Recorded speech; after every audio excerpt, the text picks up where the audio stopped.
ГСП онлайн. Городские новости сейчас. В Ухте прошло открытие выставки «Чудское масло».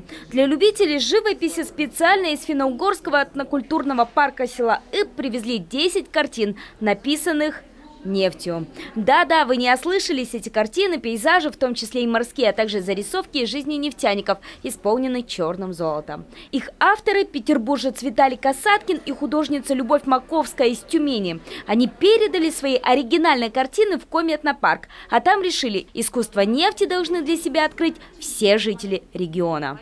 В 2017 году в этнопарке был открыт, как мы говорим, первый в мире музей искусства нефти.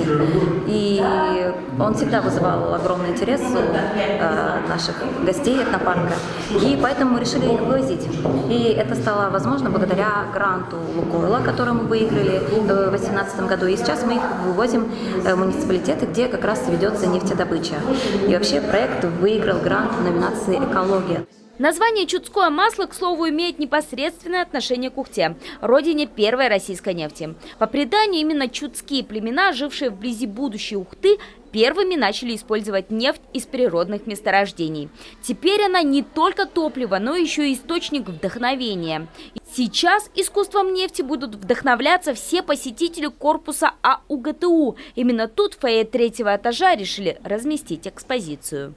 И очень хорошо, что вот эта выставка, она передвижная, и большое количество наших граждан Республики Крым могут увидеть вот эти замечательные картины. И, наверное, это будет дополнительный повод и для Уфтинского университета, для моих коллег, для студентов, чтобы дополнительно был интерес, изучать эти направления. К слову, ухтинцы не первые, кто увидел выставку. До УГТУ она уже побывала в другом нефтедобывающем районе – Ижемском. В университете картины останутся до 24 марта.